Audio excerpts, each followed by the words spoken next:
You know, I've never understood people's fear of clowns.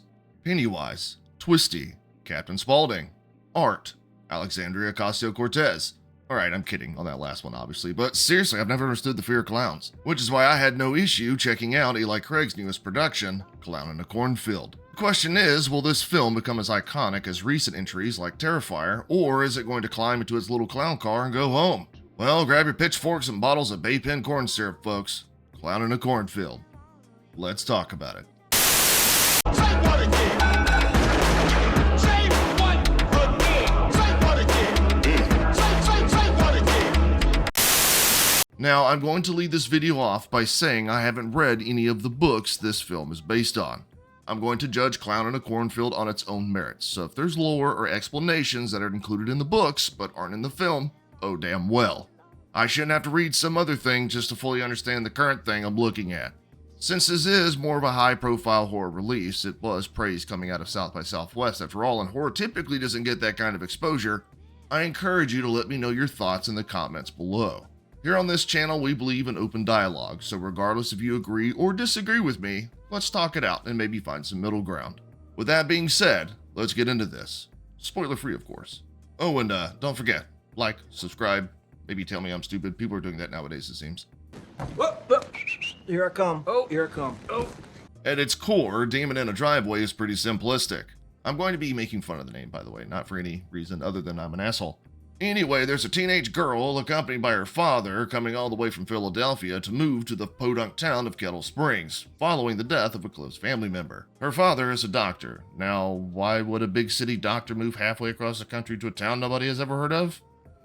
Because there was a job listing for a family doctor or something.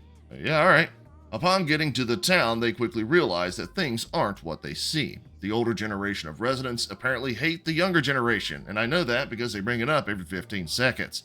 I'll get into that later, trust me. So teenage girls do what teenage girls do, and our young protagonist Quinn, played by Katie Douglas, decides to take off to a local party with her newfound friends from school. Enter Frendo the Clown, the town mascot and local myth, who wrecks the party and kills everyone in his way. That's it. That's pretty much the plot of this film. Simple enough. You had my curiosity, but now you have my attention. I do find myself at a crossroad here, because the horror fan in me does like some of the elements in Fiend in a Farmhouse, but there's just so much shit here that weighs it down. For starters, there's carnage candy galore, and I'm a sucker for carnage candy. Frendo tears through people, mostly in stereotypical ways like knives and pitchforks, but he does channel his inner Daryl from The Walking Dead and uses a crossbow, among other things. Speaking of stereotypes, there is a bunch of them in here. Oh no, you tripped while running from the killer. Oh no, your gun just jammed. Oh no, let's just stand there and look at the killer instead of running away or, you know, finishing them off. Now, these cliches are done in a way that isn't too serious, as in you can kind of tell the direction was just to play into them instead of trying to mask them. Anyway, going back to the carnage candy, I got a little sidetracked there because I have the attention span of a hard-boiled egg. From what I can tell, all the kills were done practically, no CGI, and there's enough gore here to satisfy any horror fan, so that obviously made me happy as all hell. Oh, and Frendo himself, he's alright. They didn't give him much personality here, so if you're looking for something like what David Howard Thornton did with Art the Clown, you're gonna be disappointed. His design is creepy enough, I'll give him that, and I think they did enough to separate him from other characters in the genre. What didn't make me happy, though, was having to hear just how shit Gen Z is, because like I said, the boomers make sure to bring it up every 15 seconds. It's time to teach your generation a lesson. Her generation has to save the world one cow at a time. That's the problem with y'all's generation. You think you're smarter than us. Those are all real lines that real people wrote and put into this film. I mean, for fuck's sakes, man, like, we get it. Shut the hell up already. It doesn't stop there, dear viewer, because I guess we can't have a single movie nowadays that doesn't have some stupid-ass storyline about one of the characters discovering their sexuality. I don't have a problem with gay people. I can't think of anyone off the top of my head that does nowadays. But if you're going to make a character gay, just make him gay. Remember Misho Sherovich as Josh Detmer in Blumhouse's film Freaky? You're black! I'm gay! We are so dead! Hilarious. Non-binary. Gay as all hell. No issue at all. He fit organically into the narrative. But not here. See, they inject some stupid plot point that one of the characters is gay, and they have to discover their sexuality along the way of fighting against an evil clown.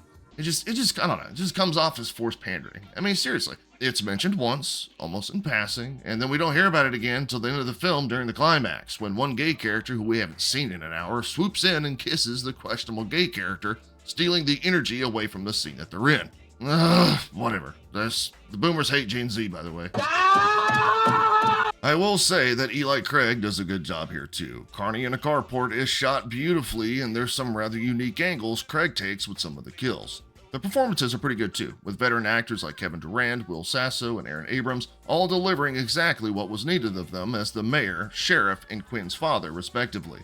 What confused me though was some of the narrative choices they decided to take, which left things open-ended as if to go ahead and prepare for a sequel. I don't necessarily have a problem with that, but when you leave things so open-ended that it doesn't answer questions that need to be, it kind of comes off as cheap, especially if the series doesn't end up getting greenlit for another entry. The motive for the killer is a bit contrived too. Sure, this is a horror film about a killer clown, there has to be some suspension of belief, but the motive is revealed at the tail end of the film, and it just came off as stupid.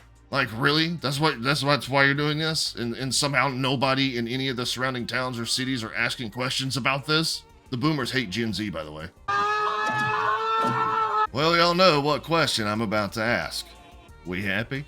You were saying something about best intentions? As much as I wanted to say fuck this film, as much as I wanted to say I hated it, at the end of the day, it does provide some value to the horror genre. The kills are brutal and done practically. The performances are good. The antagonist, Frendo himself, he's interesting enough. So if you can focus on that instead of the other bullshit LGBT plot crap that's jammed in here haphazardly, or how one generation won't shut up about the other, you may be alright. It's a decent enough time. I don't love it. I don't hate it. It's alright. Anyway, I appreciate y'all for checking out my review. I'll talk to y'all later.